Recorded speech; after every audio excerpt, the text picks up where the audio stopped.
Bueno, quería comenzar este webinar presentando algunas de las de rayos X y de resonancia de un estudio de corazón, ¿no?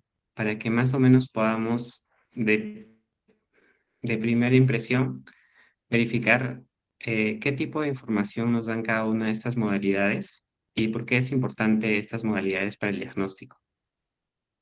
Entonces, por ejemplo, aquí vemos una imagen de tomografía. Vemos que la imagen está en 3D. Inclusive se ven las válvulas que se están abriendo aquí entre la aurícula y el ventrículo. En cambio, en las imágenes de rayos X 2D, donde no hay mucha información, excepto más o menos la figura que llega a tomar el corazón, ¿no? Y las imágenes de resonancia obviamente nos dan una imagen un poco distinta, con un poco, eh, un, un poco diferente de información, ¿no? Igual se logra ver las válvulas, cómo se van abriendo y inclusive se puede lograr un poquito ver cómo va fluyendo la sangre, ¿no? Sería esta, digamos, esta sería la vena cava hacia la arteria pulmonar, ¿no? Para otra vez oxigenarse. Entonces, lo segundo, y esta es una imagen de espectro, que es muy difícil de determinar realmente si es de corazón. Solamente nos da varias imágenes de calor, pero realmente a simple vista o si no eres un especialista, es bien difícil de determinar pues al menos dónde está anatómicamente cada una de las partes del corazón y para qué y qué tipo de información este tipo de imágenes nos dan, ¿no? Las imágenes de SPECT son imágenes funcionales. Entonces, el diagnóstico por parte de estas imágenes es un poco más especializado, ¿no? Quisiera primero enumerar algunos de los objetivos que tiene, algunos de los objetivos del curso, que son conocer los principios básicos de los equipos de diagnóstico por imágenes. En este caso, los tres que vimos o presentamos al comienzo: resonancia, tomografía y medicina nuclear. Identificar algunos componentes electrónicos encargados de la producción de imagen. Eh, bueno, ya que detrás de toda la producción de imagen hay mucha física y des- bueno, la física en el mundo real se traduce en la electrónica, entonces hay muchos elementos electrónicos involucrados en la producción de cada una de las imágenes. Y cada una de las imágenes, al menos de estas tres modalidades que he presentado al principio, son muy diferentes entre sí, ¿no? Unas trabajan con el núcleo. Espera un ratito, por favor, voy a silenciar mi celular. Nos- em, Luego de identificar los componentes electrónicos, podemos ver qué más se hace con las imágenes, ¿no? O sea, se adquiere las imágenes después de irradiar al paciente mucho, después de colocarle un radiofármaco que podría ser perjudicial para su salud, pero después de eso se hace un diagnóstico y para hacer el diagnóstico pues se forman, por ejemplo, este tipo de estructuras con filtros especiales, ¿no? De tomografía. Y finalmente, me gustaría mostrarles algunas de las nuevas tendencias en la tecnología referente a este equipamiento, ¿no? Básicamente, las tendencias están relacionadas a lo que se puede hacer después de adquirir la imagen, que, por ejemplo, está relacionado a la inteligencia artificial, y lo que se puede lograr cuando se hace en un solo estudio dos imágenes, ¿no? Los equipos híbridos. Por ejemplo, los PET-CTs, los SPECT-CTs. Pero para conocer realmente eso, primero se tiene que empezar por lo básico, ¿no? Entonces, hoy día quisiera desarrollar de forma somera todos los principios de funcionamiento de las imágenes que he presentado al comienzo.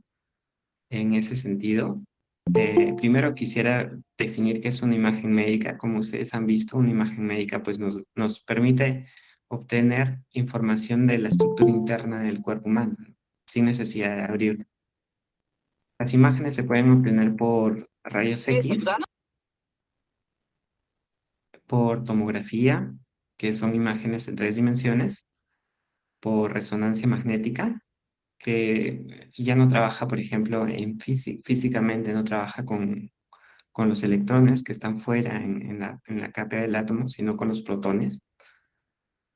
Y la medicina nuclear, que son imágenes pues de baja resolución, como se puede ver acá, que prácticamente solamente finalmente muestran un mapa de calor de la estructura en sí, ¿no? Y ese mapa de calor viene representado, viene caracterizado ya no solamente con la parte anatómica, como estas 3 modalidades, sino con la parte funcional.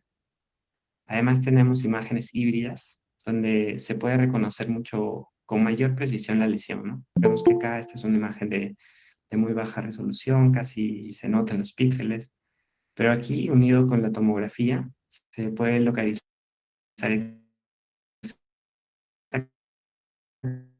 exactamente dónde está bueno, en este caso es un tumor, ¿no? Los tumores, bueno, ya que cuando adquiere radiofármaco, el radiofármaco trata de agruparse en las zonas cancerígenas. En ese sentido, vamos a ver primero los rayos X. Este es un equipo de rayos X convencional. Aquí podemos ver, por ejemplo, el colimador, el tubo de rayos X, los detectores. Si fuera un fluoroscopio, por ejemplo, podríamos ver la cámara, o al menos los antiguos que yo veía. Pero ahora yo he visto que hay unos con flat detectors. Entonces, pues, sigue el mismo principio de funcionamiento, ¿no? El principio de funcionamiento básico de un tubo del equipo de rayos X es, bueno, un tubo de rayos X que genera una determinada energía. Esa energía se puede, en términos simples, representar como una luz. Es igual que un foco. Ese foco genera luz, pero luz intensa, que atraviesa los órganos y por diferencia de densidades, el detector transforma los fotones de rayos X en fotones de luz, y los fotones de luz se pueden trabajar electrónicamente, ¿no? Este es un tubo de rayos X, digamos, internamente. Este vendría a ser el filamento, que es parecido a un foco. Los focos también tienen filamento. Y bueno, acá hay varias otras cosas. En realidad tiene 2 filamentos. Los filamentos se usan para diferentes partes del órgano, dependiendo de qué cosa quieres examinar y demás cosas, pero podemos quedarnos con un filamento que por acá circulan los electrones. Hay un ánodo, por diferencia de voltajes, los electrones son atraídos al ánodo, chocan y la energía se convierte en energía del tipo rayos X, ¿no? Este, por ejemplo, es un diagrama más o menos electrónico, digamos, básico de la parte de este equipo en específico, donde tenemos un colgador, un tubo de rayos X, el colimador que sirve para, digamos, limitar ese haz de luz que sale del tubo de rayos X. Bueno, antiguamente se utilizaba un grid que hacía que la radiación secundaria pues no tan fácil, pero bueno, tenemos después el detector, ¿no? El detector detecta los fotones de rayos X, los convierte a fotones de luz y después es procesada por la computadora. Finalmente obtenemos esta imagen, ¿no? Aquí vemos los dientes, pues vemos toda la parte del cráneo, toda la columna eh, lumbar. Entonces, esta es una imagen más o menos anatómica y podría ser importante para el diagnóstico, ¿no? Y un tubo de rayos X más o menos luce así. Aquí está el filamento. Dentro de estos hay como unos alambrecitos, digamos, en ambos lados. Y choca con el ánodo y se forma la imagen. Las demás imágenes, las demás modalidades las voy a pasar bien rápido para que nos alcance el tiempo. Bueno, esto es un tomógrafo, básicamente este es un gantry, esta es la mesa, sale y sube, acá se escanea al paciente. Una tomografía físicamente luce así, es básicamente el mismo principio de funcionamiento. Miren, aquí está el tubo de rayos X, aquí está el colimador, aquí están los detectores. Y bueno, toda esta parte electrónica es para que el tubo de rayos X tenga energía, ¿no? Acá, por ejemplo, bueno, si este es el tubo de rayos X, más o menos cercano tiene que estar el tanque, que es este, ¿no? Es un transformador de alto grado. Bueno, finalmente es, el tomógrafo, como les decía, es un equipo de rayos X, pero que gira y produce esta imagen y esta imagen, y finalmente va produciendo una imagen en 3D, pero con mucha radiación dispersa, ¿no? Entonces, esos, con filtros electrónicos, se va mejorando la imagen Bien, gracias a Dios. En una empresa de finalmente, equipos médicos, en una importadora distribuidora. finalmente tenemos, bueno, imágenes en 3D y en tres orientaciones, ¿no? El SPEC es otra modalidad que necesita una persona con un material radioactivo introducido en él. El material, la persona radioactiva se ingresa aquí y la cámara gamma se setea para que esto es la radiación gamma que tiene una determinada energía, y han seteado el detector para que justamente solamente la energía de este tamaño puede ingresar al detector. Entonces ingresa el detector, se cambia por cloruro de sodio, que es parecido a la sal. Ingresa por aquí, se amplifica y sale electrónicamente.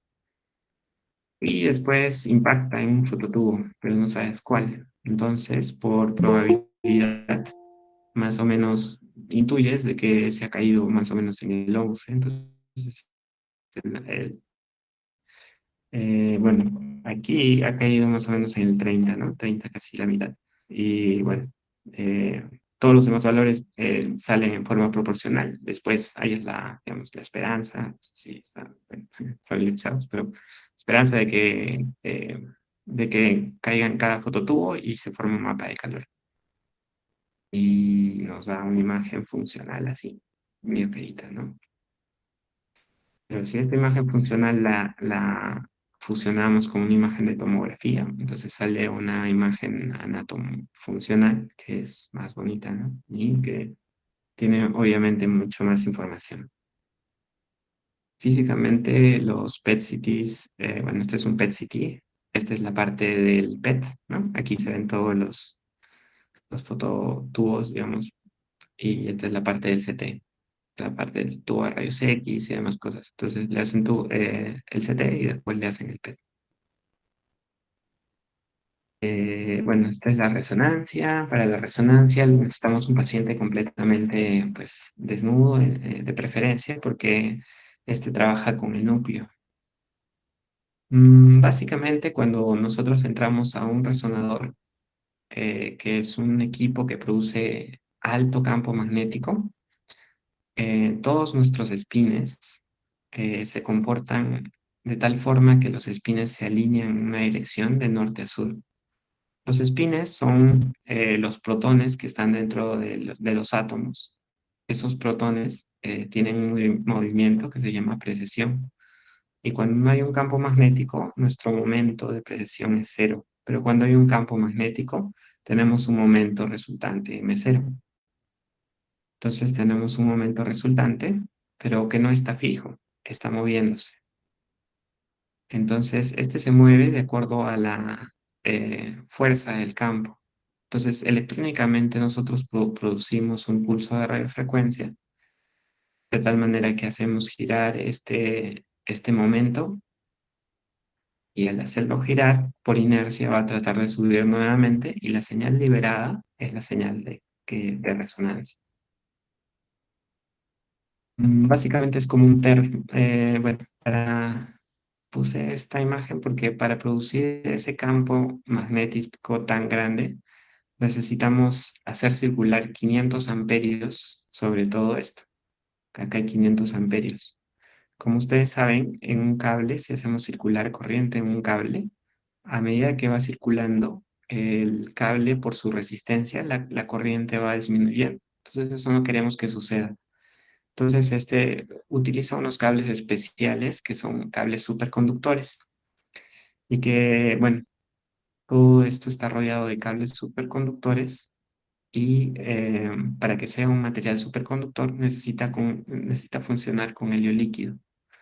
Entonces está todo cubierto con helio líquido y ese cable es superconductor. Entonces, así funciona, ¿no? Y bueno, para hacer la recarga de helio y demás cosas para aquí, por ejemplo, necesitas unas certificaciones especiales en la fábrica porque es material peligroso. Los sistemas de resonancia, además de esta señal, ¿no? Electrónicamente, digamos, hay una señal y con la señal se puede trabajar, pero realmente tú no sabes en qué orientación viene, ¿no? X, Y o Z, la señal. Entonces, no es posible trabajarla. Es por eso que hay un sistema que se llama gradientes, que bueno, en el curso lo podemos ver más a fondo. Todo tiene que estar sincronizado, si no, no funciona. Básicamente se ve así. Entonces, hemos recorrido casi todas las modalidades, desde resonancia magnética hasta, bueno, resonancia magnética, tomografía, medicina nuclear, los equipos híbridos y los equipos de rayos X. Tal vez la única modalidad que yo no conozco mucho es ultrasonido, pero de todas estas demás, bueno, he tenido capacitaciones en la fábrica, ¿no? Bueno, una vez adquiridas las imágenes, las podemos procesar.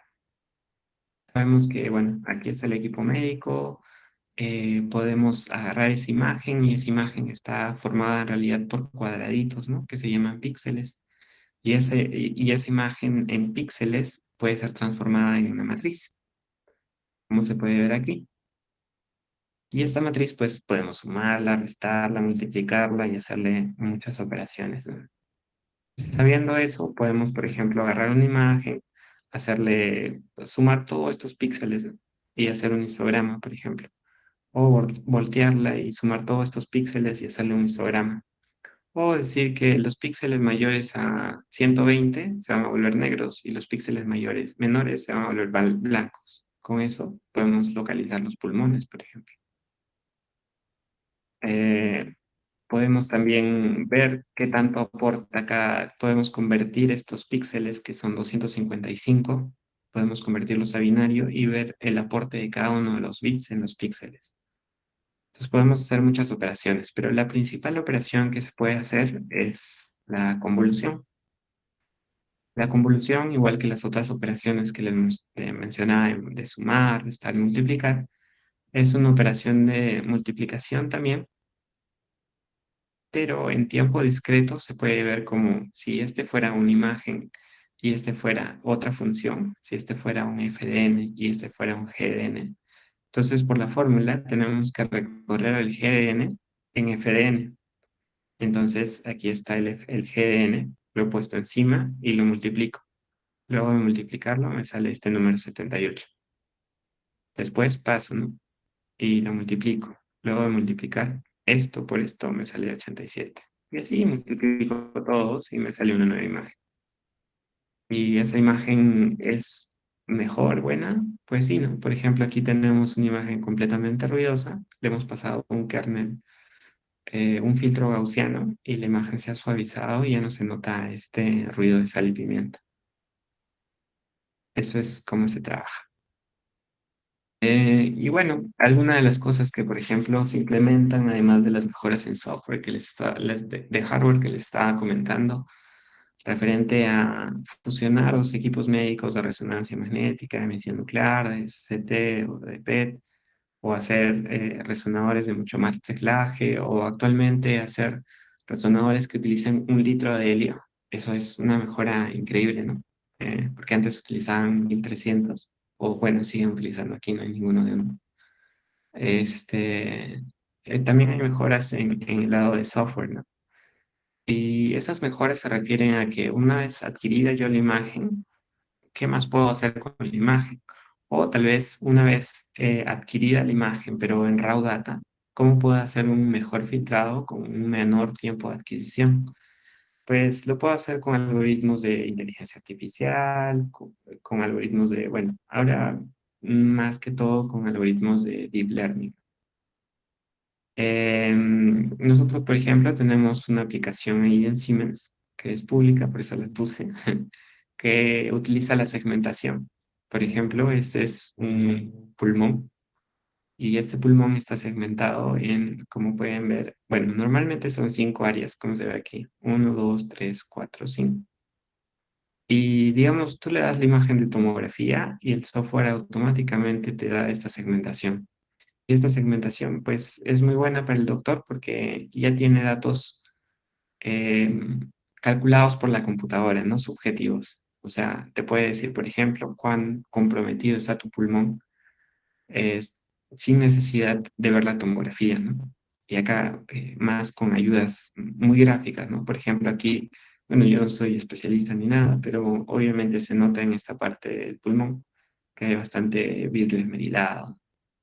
Y te dice qué tan grave es este paciente, lo deberías internar, lo deberías no internar, debería irse a su casa, o cómo va evolucionando, ¿no? Entonces, y todo esto, ¿cómo se hace? Con algoritmos de inteligencia artificial, más precisamente con segmentación, ¿no? Con deep learning. Eh, Básicamente es parecido a esto. Bueno, tenemos una imagen. Bueno, tienen que acordarse que las imágenes de las que hemos estado hablando son imágenes en 3D. Entonces, lo que hacen normalmente es combinar las tres imágenes. Las tres imágenes se reducen a esto y bueno, una matriz, digamos, de 400 por 400 y después eso se puede reducir a 8 imágenes con una matriz de 200 por 200, pero ven que es un poco más grueso y eso se puede reducir más a una imagen de 100 por 100, pero un poco más gruesa. Y eso se puede reducir a 50 por 50, pero un poco más grueso. Por eso se llama deep learning, conocimiento profundo. Y bueno, hacen toda esa reducción hasta que les llegan a tener una imagen bien, con píxeles bien pequeños que se pueden relacionar como patrones. Y una vez que lo relacionan como patrones, pues lo vuelven a deconvolucionar. ¿Recuerdan la convolución de que les hablaba? Que es una de las operaciones que se hacía. Bueno, esta operación, por ejemplo, se hace con convolución. Y finalmente queda la imagen segmentada, ¿no? Ahora que también segmentada, pues eso depende mucho de muchos temas, ¿no? Del lenguaje de programación que uses, de cuánto tiempo realmente toma tu programa en ejecutarse, qué tan eficiente es y demás cosas. Bueno, si usas librerías, si las haces de manera nativa. Pues más aplicaciones sobre este rubro, pues como les decía, pueden acelerarse las resonancias magnéticas haciendo filtros, ya no en el dominio del tiempo, sino en el dominio de la frecuencia, ¿no? Estos son imágenes en el espacio K y estos filtros los hacen, bueno, estas imágenes, digamos, son en realidad un punto así igualito. No tiene ningún sentido. Nosotros lo utilizamos para el diagnóstico porque aquí, por ejemplo, si tuviera algún problema de artefactos, se verían líneas o puntitos fuera, ¿no? Pero si tú ves la imagen, pues no tiene ningún sentido. Pero para la computadora puede que sí tenga. Entonces, hacen los filtros desde aquí, ya no hacen los filtros de aquí, del dominio del tiempo. Y con eso hay una reducción del tiempo. Y con eso inclusive, bueno, en resonancia, cuando podamos ver, hablar un poco más, pues tiene, digamos, diferentes contrastes. Tiene T1, T2, PD. Entonces, por ejemplo, hay que adquirir cada una de ellas, ¿no? Pero con esto pueden adquirir una sola imagen y la sola imagen puede mostrar T1, T2, PD. Tal vez no se entienda mucho ahora, pero es importante. Bueno, también participa actualmente en el RESNA, que es una conferencia internacional que normalmente solamente participan los fabricantes de equipos médicos como Siemens, General Electric, Philips, y, y las mejoras las hacen a nivel de hardware, pero ahora también tuvieron un stand en inteligencia artificial, ¿no? Desde el 2020. Así que es un campo ahí que está creciendo mucho. E inclusive hace opciones a nivel de software sin necesidad de hacer hardware tan complejo. Entonces, esto es lo que les quería mostrar y un poquito también les quería mostrar el contenido del curso. El contenido básicamente es cada uno de los días tratar de una sola modalidad. Entonces ahí sí poder más o menos explayarse un poco más acerca de cómo es que se forman realmente los equipos, el principio de funcionamiento y todo esto, ¿no? Hablar 3 horas de esto, pues es regular. Normalmente los entrenamientos, bueno, toman un mes o algo así. En resonancia, por ejemplo, 3 meses. Pero podemos hacer como una pequeña introducción de todos ellos en 3 horas, ¿no? Resonancia además tiene una parte, por ejemplo, bueno, el primer día es hablar de rayos X, la seguridad, el principio físico y los componentes electrónicos. El segundo día de resonancia es un día de resonancia, principio físico, ¿no? La electrónica y también la parte de criogenia. Aquí en resonancia hay dos partes importantes, criogenia, que como les decía es tener ese material superconductor, súper raro, que a 4 grados Kelvin puede obviamente ser un material no resistivo. Y bueno, el principio de funcionamiento, el espacio acá, la visualización de imágenes, bueno, los componentes electrónicos que tiene. En medicina nuclear podemos hablar sobre los riesgos físicos, también el principio de funcionamiento de imágenes. También tiene una parte que es bastante mecánica, ¿no? Este equipo se mueve un montón, ¿no? Entonces lo que más falla es la parte mecánica. Inclusive aquí podríamos, bueno, si están interesados, podríamos hablar de mantenimiento o algo así, ¿no? Los equipos híbridos, bueno, todos los equipos se conectan bajo la modalidad del protocolo DICOM. Podríamos hablar un poco de DICOM, qué cosa es, porque finalmente si se va a trabajar con imágenes de este tipo, hay que comprender qué es el protocolo DICOM, ¿no? Que es un protocolo utilizado entre equipos médicos que está en la capa de aplicación, ¿no? Del modelo OSI y que pues tiene determinados ciertos requisitos diferentes, ¿no? A una comunicación TCP tradicional. Y bueno, el día 6 podríamos hacer algo de manipulación de imágenes usando, por ejemplo, Python, ¿no? Que es, digamos, un poco más fácil de manipular y tiene librerías exactas para hacer cada una de estas cosas. Por ejemplo, hacer un kernel, hay una imagen así y pasarle un kernel adecuado para que sea más o menos así.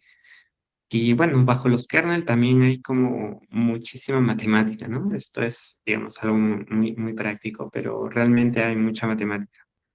Por ejemplo, este de acá es un kernel gaussiano, ¿no? Se nota aquí en el kernel porque el 4 está arriba, o sea, el 4 estaría aquí, el 2 2 2 2, ¿no? Tiene que ser 2 dimensiones, uno uno uno. Entonces es como una campana, ¿no? Y así todos los kernels, hay un montón de kernels diferentes para diferentes aplicaciones y bueno, todos ellos nos ayudan a filtrar las imágenes. Entonces, no sé si tendrán alguna pregunta al respecto que quieran comentarme y que tal vez la pueda solucionar.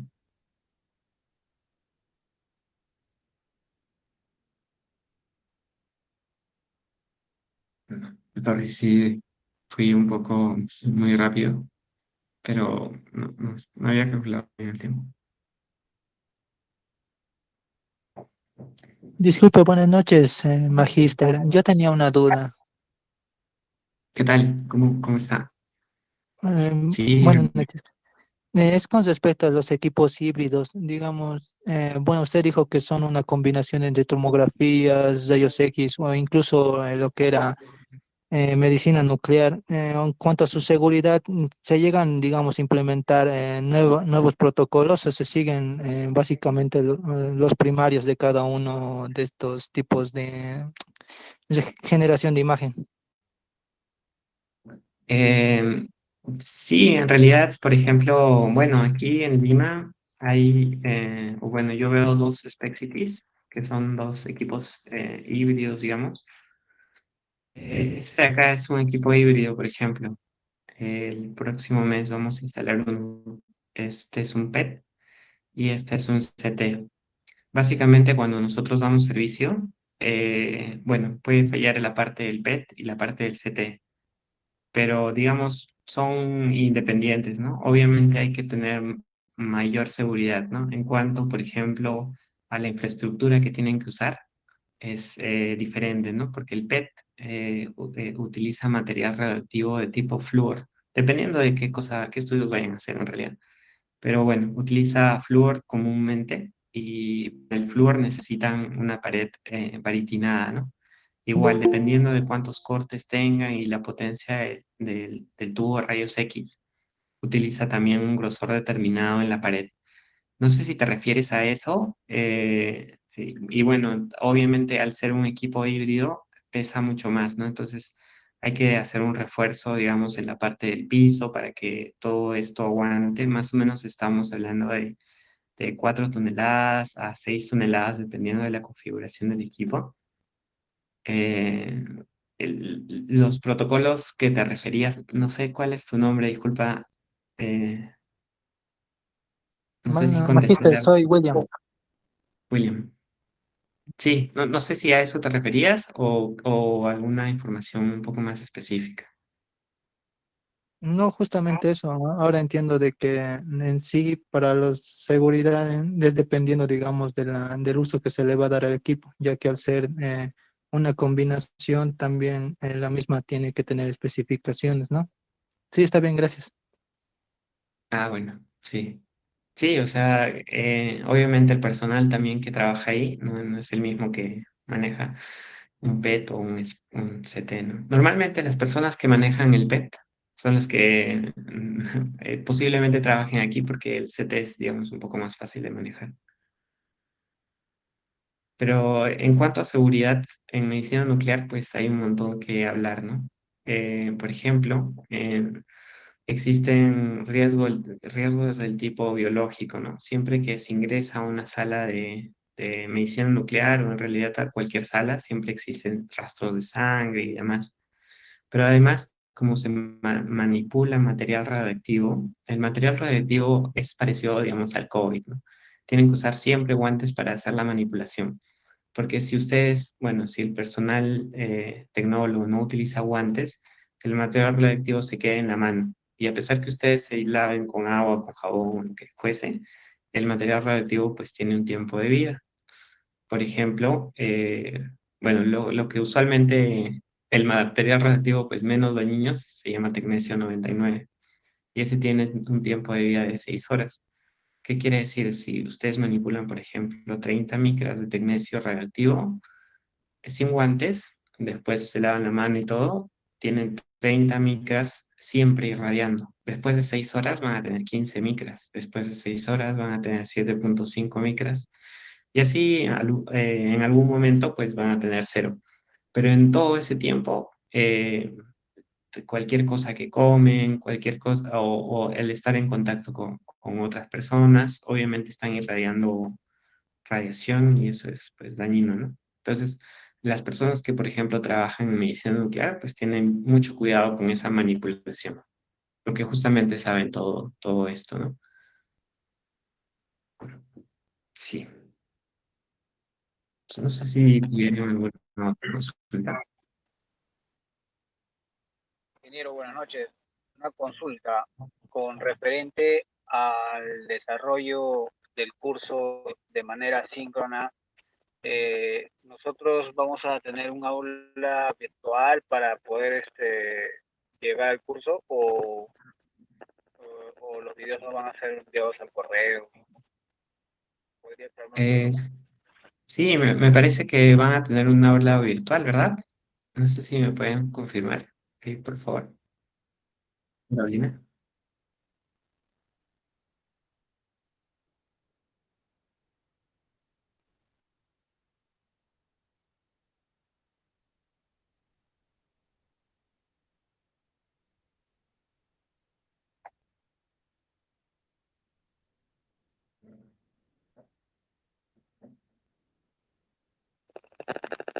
Ok, en el curso o en el aula virtual apuntará el material bibliográfico que se desarrollará.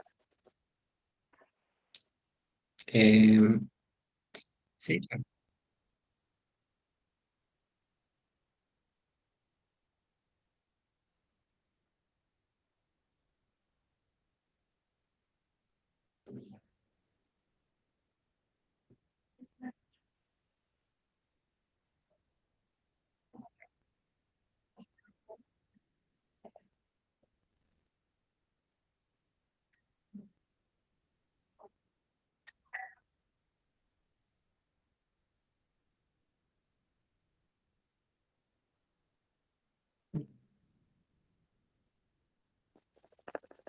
Otra consulta, ingeniero, ¿este curso va a tener un curso consecutivo o este curso queda aquí nada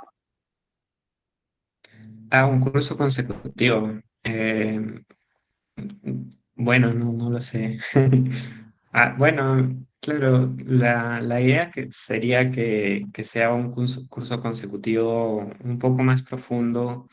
Como les digo, por ejemplo, los entrenamientos que yo he recibido en fábrica, cada uno de estos cursos, pues, los hacemos alrededor de 3 meses o 2 semanas, ¿no? Bueno, el de rayos X básico, digamos, fue 2 semanas y después un par más por cada equipo, ¿no? Entonces, obviamente sí hay un montón para hablar de cada uno de los temas, inclusive sobre la manipulación propia de las imágenes con, por ejemplo, Python o con algún lenguaje de programación, no sé si ustedes manejarán, pero sí, o sea, hay mucho que hablar, ¿no?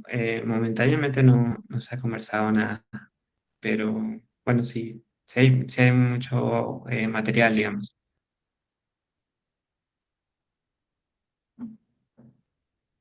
No sé en qué área específica usted está interesado o en todo en general. No, es Buenas que noches. justamente justo el tema de imágenes médicas, ¿no? Porque recién estoy adentrándome a esta área, pero en el lugar donde estoy trabajando veo todo tipo de equipos, pero más me está interesando el lado de imágenes médicas. Claro, bueno, sí, claro, yo les puedo dar, digamos, toda la teoría, pero siempre hay que practicarla, ¿no?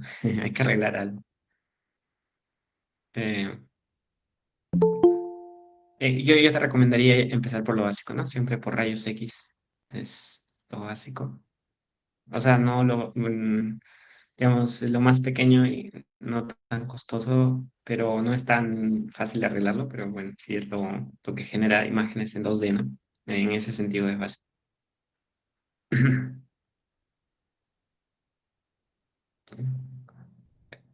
Creo que alguien más iba a consultar algo. Buenas noches. Disculpe. ¿Qué tal? Eh, O sea, ¿cuál Buenas es su noches. nombre? Hola, Magíster, ¿qué tal? Soy Jorge Pillaca. Una consulta. Hace un par de años yo trabajaba con equipos de rayos X, pero en la zona industrial de alimentos. Y bueno, yo saqué mi certificado en el IPEN creo que es IPEN, INPE, Sí, pero entonces, sí, pero había una diferencia o sea, había cursos para seguridad de rayos X para equipos médicos y otros para equipos de alimentos. ¿Me podría decir, por claro. favor, cuál es la diferencia? O sea, si los equipos trabajan con diferente radiación o es la misma. Sí, yo creo que es referente justamente a la radiación. Yo en realidad nunca he trabajado con equipos más que médicos, pero yo te digo algunas características de aquí y probablemente tú lo saques. Por ejemplo, este equipo trabaja de 80 kilovatios a 130, más o menos. Puede comportarse con un solo monobloque y el ánodo es normalmente de tungsteno. No sé, por ejemplo, en mamografía no es así. En mamografía, por la cercanía, yo creo que es parecido a los equipos de ahí. Trabaja máximo hasta 60 de kilovoltaje y se puede setear entre tungsteno y molibdeno de acuerdo a la densidad de la mama que vas a analizar. Entonces, no sé en qué rango, por ejemplo, trabajan ahí en ese tipo de equipos. ¿Es parecido? Ah, ya, sí, bueno, yo dejé de elaborar, pero creo que trabajaba con 50 kVA, creo que era, no recuerdo exactamente, pero eso Claro, siempre, esa era mi es duda, ¿no? todo por la potencia del tubo. Sí, Claro. Ok, muchas gracias, Majita. claro. Igual en seguridad, digamos, bueno, el IPEN es el Instituto Peruano de Energía Nuclear. También da cursos, ¿no? De 7 días y son necesarios para que, por ejemplo, si quieren ingresar a reparar un equipo de imagen de equipos de rayos X, pues lo primero es conocer el equipo, ¿no? Realmente estoy seguro de que no va a pasar nada porque hay muchos riesgos en la parte, por ejemplo, de que produce cáncer y demás cosas si no se saben cuidar, ¿no? En especial en medicina nuclear, ¿no? Porque aquí realmente, como les decía, el uso de los guantes es fundamental, ¿no? Si ustedes no saben que, porque el material radiactivo realmente parece agua solamente. Entonces, si ustedes no saben que el agua, digamos, tiene radiación gamma, pues igual acá, ¿no? Acá no se ven los rayos X, al menos que ustedes tengan un material especial que, bueno, antes yo tenía, pero hacía como luces, ¿no? Pero con los ojos, digamos, directamente no se puede ver, ¿no? Y hay que estar bien protegidos, hay que llevar un mandil emplumado, dependiendo de cuánta carga. En estos equipos hay que, bueno, en los equipos que yo veía hace un tiempo había que calibrar y las calibraciones tomaban pues 3 horas, entonces había que estar sobre un biombo emplomado, ir moviendo ahí potenciómetros para que las curvas del IGBT se ajusten, ¿no? Acá hay una diferencia de voltaje, pero como les mencionaba, más o menos de 130 kilovoltios. Pero si ustedes recuerdan, nosotros recibimos 220 voltios AC de la casa, ¿no? Entonces, hay toda una electrónica para que justamente se genere ese voltaje. Y se genera, aquí tenemos corriente alterna y acá tenemos corriente alterna también, pero de alto voltaje, ¿no? Entonces, tenemos que en algún lado haber convertido a corriente DC con IGBTs, ¿no? Y con IGBTs convertirlo otra vez a AC controlado. Ujú. Entonces, todos esos detalles ya, tal vez podríamos verlo más adelante. No sé si ahí está más o menos claro. No sé si tendrán alguna otra consulta. Ingeniero, buenas noches. Me logro escuchar. Sí, sí, ¿qué tal? ¿Cómo estás? Sí, ¿Cómo te ingeniero. llamas? Daniel Pizarro, ingeniero. ¿Qué tal? Daniel. Ingeniero, tengo una consulta con respecto a lo que comentó últimamente. Como bien indica, ahí tenemos un voltaje de 130 kV, ¿no? Pero, ¿a qué corriente? ¿Qué corriente es la que maneja ahí? El amperaje. Igual, sí, dependiendo del equipo. Maneja en miliamperaje en realidad.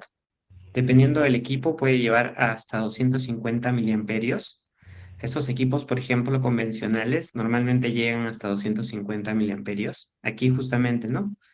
Aquí, como les mencionaba, en el ano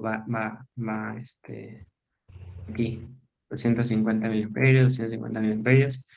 Y diferencia, los electrones son atraídos acá y generan los rayos, ¿no? Entonces, aquí se puede setear hasta 250 miliamperios. En algunos equipos, por ejemplo, también tenemos MAS, que son miliamperios segundos. Entonces, eso quiere decir cuánto tiempo está irradiando, ¿no? En los equipos de fluoroscopía normalmente, que tienen una cámara abajo. Ah, ya, ok, entiendo. Y me imagino también que la intensidad de corriente que va a estar seteada va a depender de qué parte del cuerpo voy a tomar la muestra. Claro, exacto. El kilovoltaje está en relación directa al contraste que vas a obtener. Digamos, para que en términos sencillos, el kilovoltaje podría ser qué tan fuertes son tus electrones y el miliamperaje cuántos electrones. Entonces, uno está en relación directa al brillo y el otro está en relación directa al contraste. Hace un tiempo también hice como un programita de brillo y contraste. Bueno, ya. A ver, vamos a ver si podemos hacer en Google Drive. En Google Colab, ¿no? Utilizando Python. Este, ahí tal vez puedan jugar más o menos con el brillo y el contraste. bueno, tendría que buscarlo, realmente no sé dónde estará. Ok, genial. Gracias por tu respuesta. Muy amable. Listo. Mm, Diego. No sé si tienen alguna otra pregunta. Relación- Creo que es este. Magíster, disculpe, otra consulta. Para hacer este reconocimiento de imágenes, ¿cuál es el software que más agradable? ¿Puede ser el Python o usando MATLAB podría usar? ¿Cuál me recomienda usted?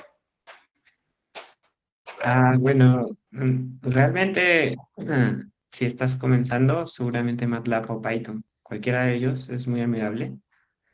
Este es Python. O sea, el lenguaje que en realidad se usa es C++, ¿no? Pero este es un poco complicado. Yo tampoco lo domino tan bien, pero bueno, sé obviamente un poco. Este es, por ejemplo, Python. En Python normalmente se utilizan ya unas librerías establecidas y justamente para trabajar con imágenes médicas, ¿no? Por ejemplo, aquí yo cargué una imagen de resonancia utilizando ya estas librerías, NuPaint, Matplotlib. Entonces, yo te recomendaría utilizar Python, ¿no? Porque, digamos, hay muchos cursos de Python. Yo realmente no he encontrado muchos de MATLAB, excepto en la universidad misma. Y, digamos, el Python es muy parecido finalmente a un lenguaje un poco más complejo como C, Java o C++. Entonces, familiarizarte obviamente con Python, que es un poco más parecido al C++, creo que sería mucho más ventajoso. Sí. En el curso igual yo creo que podríamos ver por ejemplo, este collab, ¿no? Aquí, por ejemplo, he cargado una imagen de resonancia, ¿no? Y este es, por ejemplo, tiene unos artefactos, ¿no? Entonces nosotros, por ejemplo, en servicio, lo que tratamos de ver es por qué saldrán estos artefactos. Y como les explicaba, esta es una imagen especial, ¿no? No es una imagen JPG, tiene un encabezado y todo eso es el encabezado de Icon. Em, y, y acá, por ejemplo, se puede ver cómo cada uno de los píxeles, ¿no? Cómo van. Por ejemplo, en los equipos médicos se utilizan 16 bits, entonces no es ya 2 a la 8 normalmente, como era 255, sino 2 a la 16. Entonces, cada uno de los bits genera diferente información. Es una imagen de rayos X, por ejemplo. Solamente tiene 8 bits. Los 16, todos los demás están en negrito. Pero, por ejemplo, esta imagen de resonancia, esta es la resta. Esta es la imagen de resonancia. Esta es la resta con los 8 primeros bits. ¿No? No hay nada de información aquí. Y aquí en la resonancia sí se nota, ¿no? En el bit 9, por ejemplo, bastante información. Y así vas viendo, ¿no? Ese es justamente lo que les decía, que es el brillo y el contraste que tiene que ver con el kilovoltaje y el miliamperaje. Eh, bueno, no va a correr porque no sé dónde estarán estas imágenes. Además, no tenemos mucho tiempo, pero bueno, esto funcionaba. Cuando movía este brillo, la imagen se ponía más brillosa y cuando la bajaba, se ponía con más contraste, ¿no? Eso en relación directa al miliamperaje y el kilovoltaje. Entonces ya en la clase podamos ver algo. Ujú. Sí, entonces te recomiendo. Sorry. Ok, muchas gracias, ingeniero. Listo.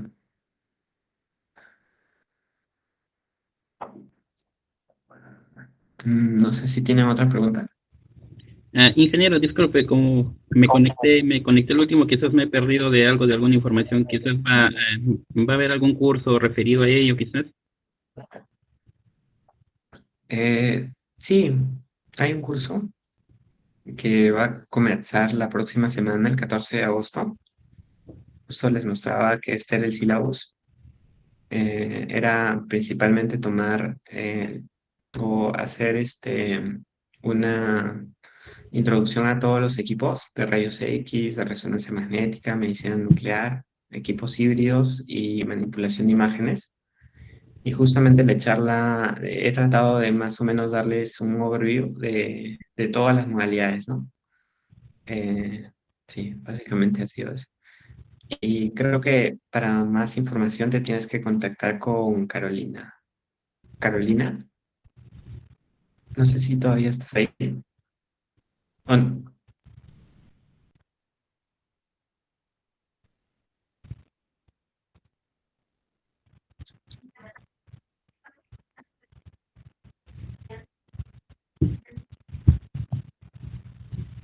Sí.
Listo, gracias. Nos vemos. Hasta luego. Cuídense.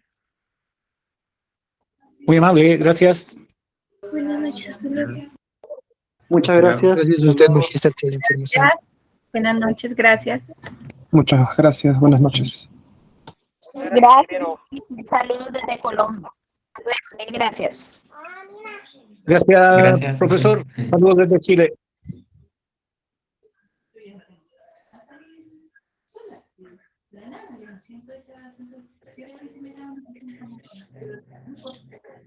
Listo, hasta luego. Nos vemos.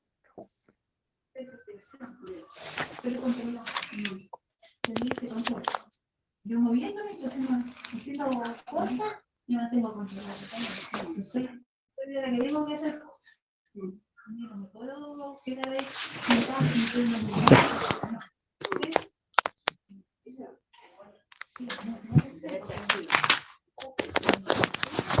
Toma, Rita, toma. Tengo el plato ahí con grasa, te compré la taza y la taza. Desgraciado.